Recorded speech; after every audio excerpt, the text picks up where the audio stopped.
बिस्मिल्लाहिर्रहमानिर्रहीम। शुरू अल्लाह के नाम से जो रहमान और रहीम है। तमाम तारीफें अल्लाह ही के लिए हैं जो तमाम कायनात का रब है और रोज़े आखिर का मालिक है। अस्सलाम वालेकुम रहबर टीवी के प्यारे साथियों, हम आपको नई वीडियो में खुशामदीद कहते हैं।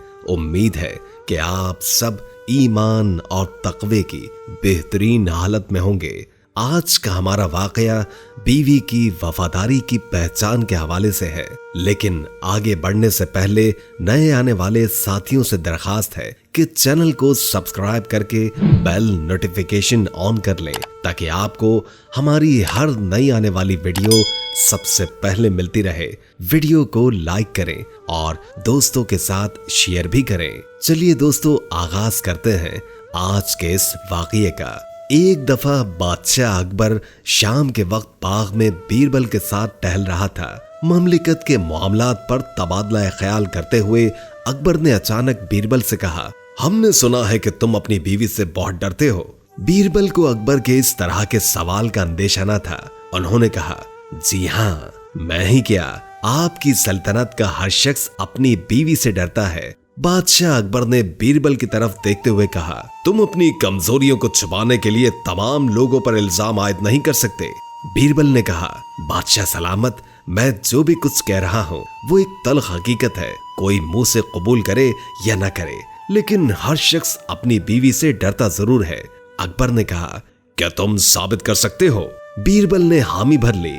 अपनी आदत के मुताबिक बादशाह अकबर ने यह हुक्म भी दे दिया कि अगर तुम उसे 7 दिनों में साबित न कर सके तो तुम्हारा सर कलम होगा। बीरबल ने चैलेंज को कबूल किया और शहर में तमाम मर्दों की अवामी मुलाकात का हुक्म दिया। एक खास तारीख पर जब शहर के तमाम मर्द पहुंचे, अकबर ने बीरबल को वादा याद दिलाया। बीरबल ने मुकम्मल एतमाद के साथ अपना काम शुरू किया। बीरबल हर एक से यही पूछता कि आया वो अपनी बीवी से डरता है। ज्यादातर लोगों ने एतराफ किया कि वो किसी न किसी वजह से अपनी बीवियों से डरते हैं। बीरबल ने उन तमाम लोगों को एक एक अंडा दिया और एक तरफ बैठने को कहा। ये सब देखकर अकबर बहुत परेशान हुए कि ये सब क्या हो रहा है। हमारी फौज का एक से एक बहादुर जंगबाज भी अपनी बीवी के सामने भीगी बिल्ली नजर आ रहा है। काफी देर के बाद एक हट्टे कट्टे नौजवान की बारी आई और उससे भी यही सवाल पूछा गया।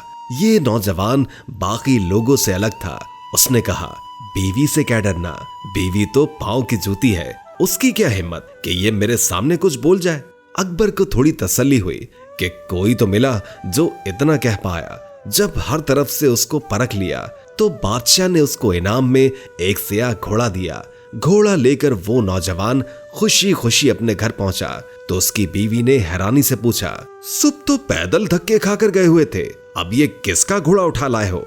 नौजवान ने सारा किस्सा अपनी बीवी को बताया। बीवी ने कहा, तुम्हें तो सारी उम्र अकल आ ही नहीं सकती। अगर इतना बड़ा इनाम ही जीतना था तो दरबार से सफेद घोड़ा लेकर आते, ये काले रंग का घोड़ा क्यों उठा लाए हो? नौजवान ने कहा, बेगम तुम फिक्र मत करो, आज बादशाह सलामत मुझसे बहुत खुश है। ये लो, मैं अभी घोड़े को बदल कर ले आता हूँ। कुछ देर के बाद ही वो सियाह घोड़ा लेकर दरबार में हाजिर हुआ और बीरबल से गुजारिश करने लगा, मेरी बीवी को ये सियाह घोड़ा पसंद नहीं है, मुझे एक सफेद घोड़ा दे दें। बीरबल ने कहा, इस घोड़े को वहीं बांध दो और ये अंडा लेकर घर जाओ। बादशाह ने पूछा, क्या माजरा है? बीरबल ने कहा, ये नौजवान पहले कह रहा था कि अपनी बीवी से नहीं डरता, लेकिन जब बीवी ने सियाह घोड़े की जगह सफेद घोड़ा लाने का मुतालबा किया तो वो इनकार न कर सका। बीरबल ने मजीद कहा, जहां पना इसकी बीवी बहुत खूबसूरत है, ये क्या कोई भी शख्स किसी काम के लिए उसको इनकार नहीं कर सकता।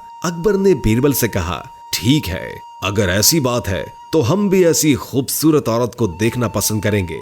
तुमको किसी तरह इसका बंदोबस्त करना चाहिए। बीरबल ने कहा, जहां पना ये कोई मुश्किल काम नहीं है, मैं कल ही उस औरत से आपकी मुलाकात। अकबर ने बीच में ही बीरबल की बात काटकर कहा, लेकिन इस बात का ध्यान रहे कि हमारी बेगम साहिबा को इसकी भनक भी न लगे। बीरबल ने मुस्कुराते हुए कहा, जहां पना अब तक आप अकेले बचे थे, अब आप भी ये अंडा पकड़ लीजिए। शहंशाह अकबर के पास अब झेपने के अलावा कोई चारा न था। उन्होंने कबूल कर लिया कि हर शख्स अपनी बीवी से डरता है। बुजुर्ग फरमाते हैं कि औरत की वफादारी की पहचान उस वक्त होती है जब शौहर तंगदस्ती में हो, उसे गुर्बत ने आ घेरा हो, क्योंकि ऐसे वक्त में उसे एक साथी की जरूरत होती है जो उसे सहारा दे और आगे बढ़ने का हौसला दे। ऐसा साथी मिलना खुदावंद ताला की बड़ी नेमत है। कोई भी बीवी 3 चीजों की तलबगार होती है। नंबर 1, सबसे पहले तो इज्जत, क्योंकि इज्जत एक ऐसी चीज है जो किसी दुश्मन को भी दी जाए तो वो दोस्त बन जाता है। नंबर 2, मोहब्बत और चाहत। एक बीवी जब अपना घर बार, माँ बाप, बहन भाई सब कुछ छोड़कर आती है तो सबसे ज्यादा मोहब्बत और चाहत की तलबगार होती है ताकि वो जिंदगी में आगे बढ़ सके। नंबर 3, एक बीवी चाहती है कि उसका शौहर दीनदार हो और हक के रास्ते पर चलने वाला हो, क्योंकि वो चाहती है कि उसका शौहर उसकी दुनिया भी संवार दे और आखिरत भी। कहते हैं कि एक खातून एक मौलवी साहब के पास गई और कहने लगी, मौलवी साहब, मुझे कोई ऐसा तावीज दे दे कि मेरे बच्चे रात को भूख से ना रोया करें। मौलवी साहब ने तावीज लिख कर दे दिया। अगले ही रोज किसी ने पैसों से भरा थैला घर के सहन में फेंका। शौहर ने एक दुकान किराए पर ले ली। कारोबार में बरकत हुई और दुकानें बढ़ती चली गई। पैसे की रेल पेल हो गई। पुराने संदूक में एक दिन औरत की नजर तावीज पर पड़ी। जाने मौलवी साहब ने ऐसा क्या लिखा था।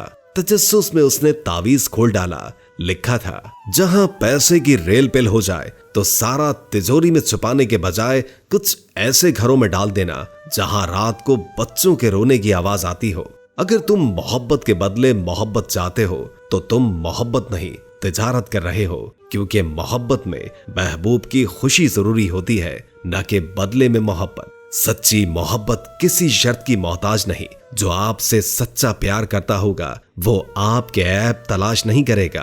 औरत को बस प्यार वाली जुबान समझ में आती है। प्यार, नरमी और मोहब्बत से बोलकर तो देखो, वो अपना सब कुछ कुर्बान कर देगी। जब कोई गुब्बारा आपके मुंह पर फट जाए तो गुस्सा किस बात का, आप ही ने तो उसमें इतनी हवा भरी और इसे उसके हजम से ज्यादा कर दिया। बिल्कुल यही मामला कुछ लोगों का है। जब आप उनके हजम से बढ़कर उनसे सलूक करें और उनके कद से बढ़कर अता करें और जिस चीज के वो अहल नहीं है वो एहसान उन पर करें, तो वो एक दिन आपके मुंह पर ही फट पड़ेंगे।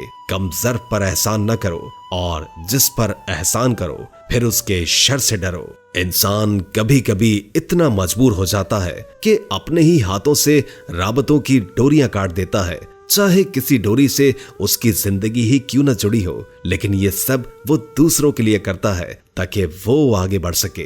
दोस्तों, ये था वाकया बीवी की वफादारी की पहचान के हवाले से चंद अक़वाल के साथ, जो कि आपकी रोजमर्रा जिंदगी से मुतालिक थे।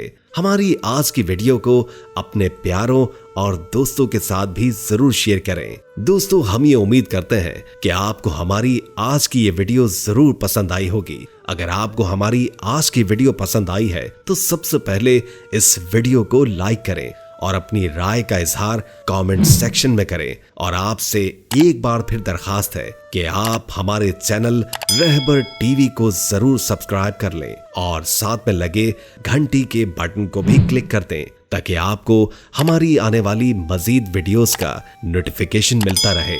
अल्लाह ताला आपका और हमारा हामी और नासिर हो।